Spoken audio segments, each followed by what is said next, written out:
My name is Serina, and I'm an addict. A flower addict! This is probably going to be the last week of abundant flower harvests here on the farm.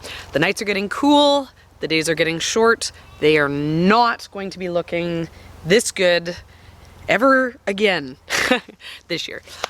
So I gotta get my fix. Gotta get my fix while I still can, because it's gonna be a long, dry winter. At peak production, we were cutting 50 bouquets a week out of our, 1,500 square feet of cut flowers. At this point, I'm gonna be happy if I get 30, and then next week, it's gonna be down to kind of 15, see where we go from there. That means that this is basically the wrap up to our second year of flower farming. But these flowers aren't gonna harvest themselves, so let's get to it. You being cute? Okay. Props. As if even.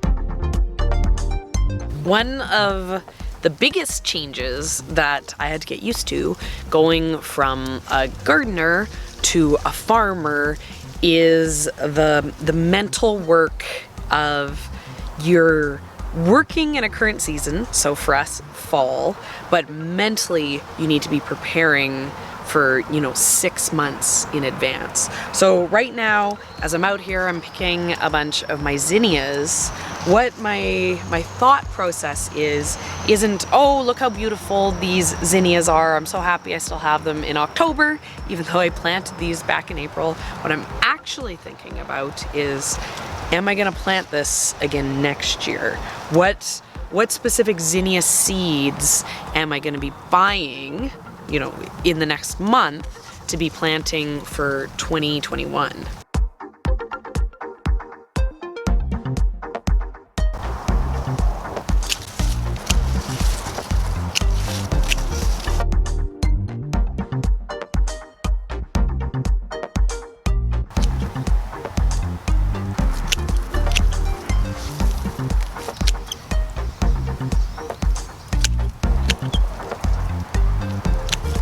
I received my wholesale spring catalog in the mail, so that is where we do our big dahlia order, and now is the time. I need to be making these decisions right now about what I'm going to be ordering to be showing up in the spring. So even though my dahlias are currently looking beautiful, loving these cooler fall nights, now is the time that I need to be making decisions about what of these I'm going to be growing next year, what I'm not, what needs to be ordered. That means I need to be doing a lot of thought about what has happened so far with this season.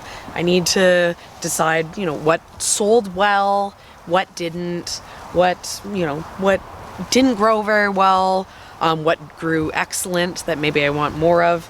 There's a lot of these things that maybe I haven't taken the time to think about, and the reality is I can't necessarily wait till next spring to take the time and think about those things. I need to be doing that now. So, even though I have this abundance of flowers, beautiful, lush, growing for me, and I'm picking, still for selling this year, my mind is starting to be on 2021.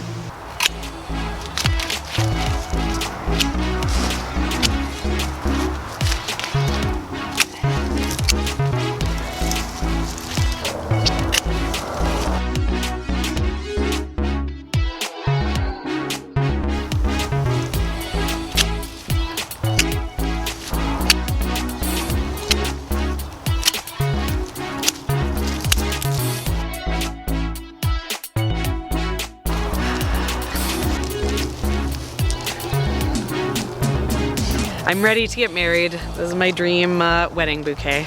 You already are married. Married to Amaranth.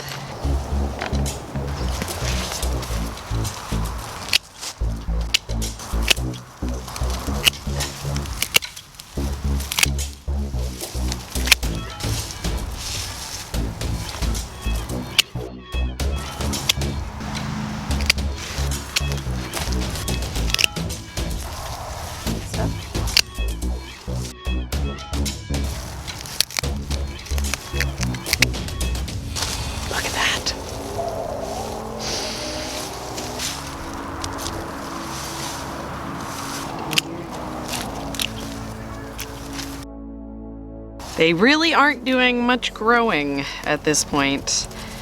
I can't really wait and hope to get a bunch of length on stuff like this. I have what I have, and I can either use it or lose it.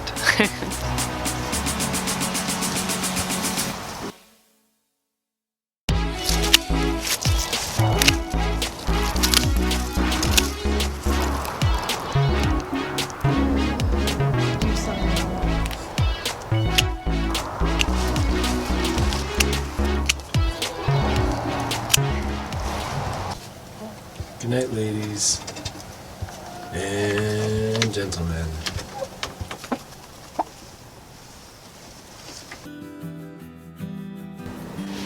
I'm frustrated. The flowers aren't profitable. This is year 2, and we made changes to try to address the fact that the flowers weren't profitable last year, and the changes weren't enough. We're still not profitable. The flowers take forever. This is the issue with the flowers. The flowers take an entire day. All the veggies that I harvest also take an entire day. So that puts into context just how much time the flowers take. You can look at our market stand, and it's an abundance of vegetables and then some bouquets, and those some bouquets represent the same amount of work as all those veggies. We make a good amount of money on the flowers. The flowers, I feel, have the ability to be profitable. Right now, I'd probably say 30% of our sales at the farmer's market are coming from the flowers, but until I can get the flower sales to the point that I'm making 50 bouquets and selling 50 bouquets, the profitability just doesn't work. It's so hard to be out there picking and picking and picking and have these buckets and buckets and buckets of flowers, and then come in here and strip all the leaves and arrange all the flowers and take them to the market. Even the process of physically taking them to the market, we're so limited for space, and we give them every inch we possibly can of inside space, and then to see them coming back, and there's really nothing I can do with them at that point. And it's frustrating the first time it happens. It's incredibly frustrating when we're sitting here, 20 markets under our belt for this season and another 20 last year, and it's just the same. Nothing has changed. The frustration is growing, not the profitability.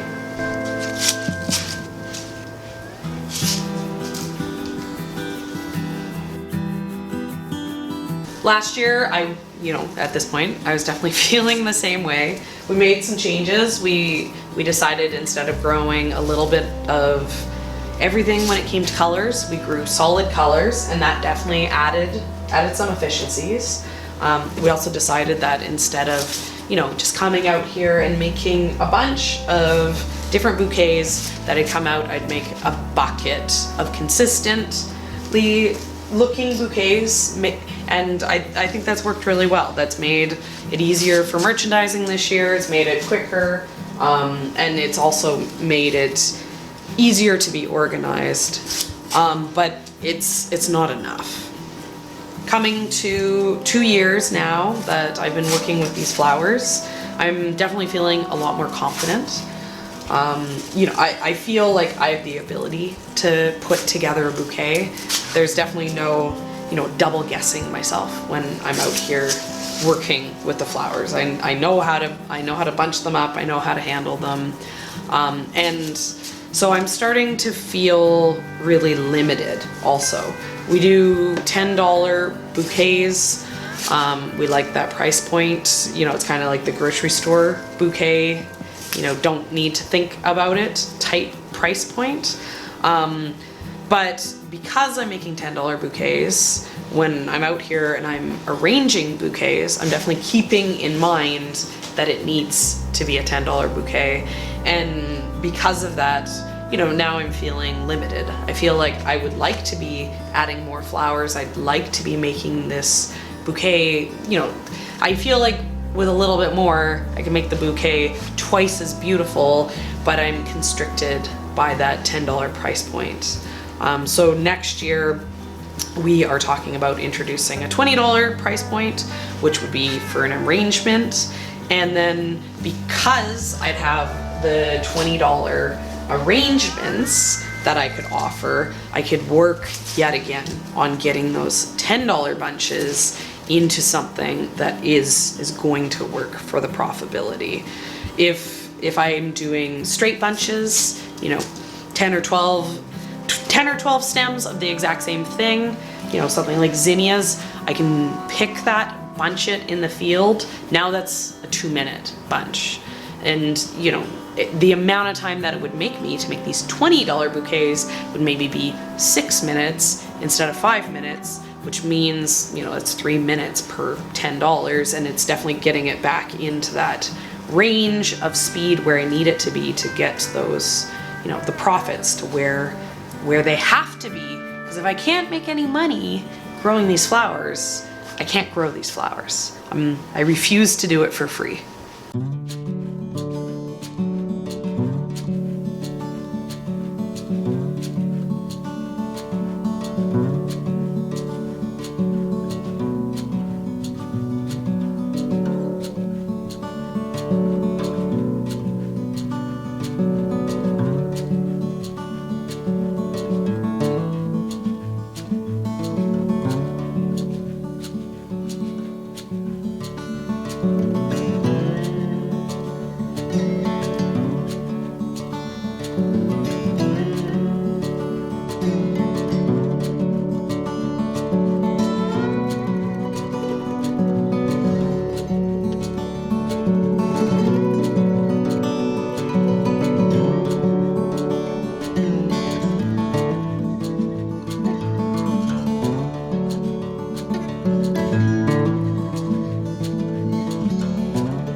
But I still think we can make this work.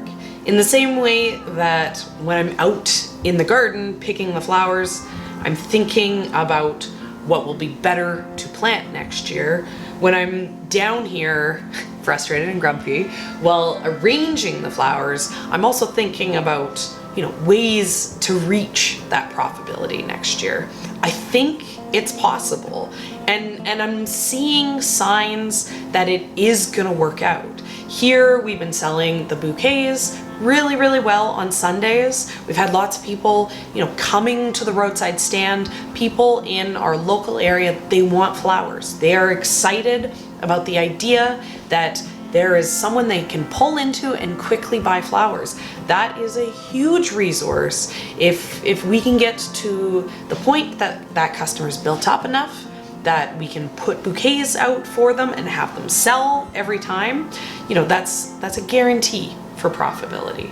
And let's be honest, being frustrated about not being profitable is probably the best first step you can take towards being profitable. If I was okay with all the work that I was doing and the lack of money I was making, that would be a hurdle that would be next to impossible to jump over. The fact that I'm out here and I'm aware that these flowers are costing me money in the form of time means that I have the math to know what I need to do to be profitable.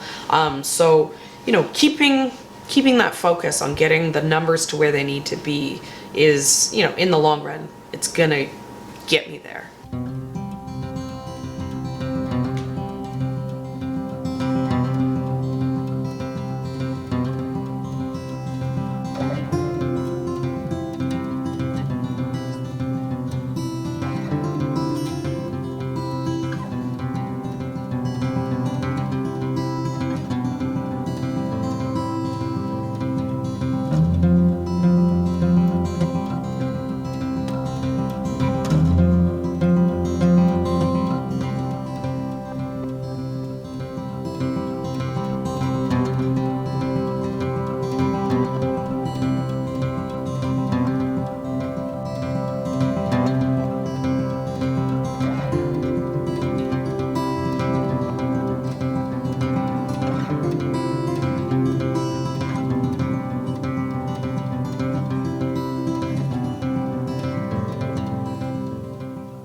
Well, I have all my bouquets arranged. I have everything ready for the market. At this point, all I can do is send it off with Ian and hope for the best.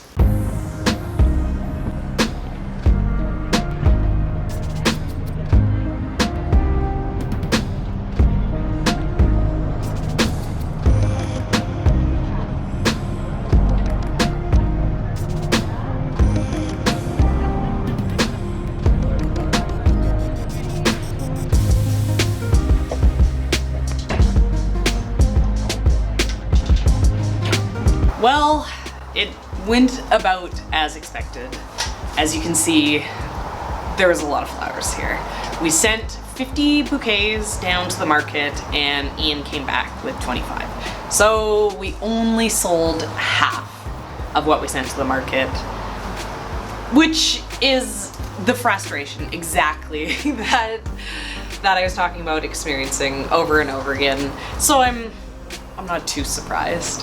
I really wanted us to sell more of these bouquets this week, especially because, this is kind of the end of the season. There isn't many more big bouquet days like this. But we did sell $250 worth of flowers and our total at the market was $670. So we still sold a good relative volume of flowers. Without that $250, that would have been a really bad market day. In the same way that as I'm picking these flowers, I'm actually thinking about next year.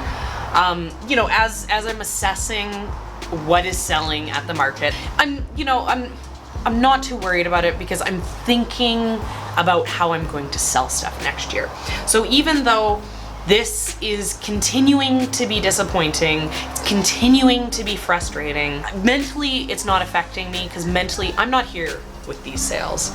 Mentally I'm in 2021 and there's lots of things that have me excited for 2021.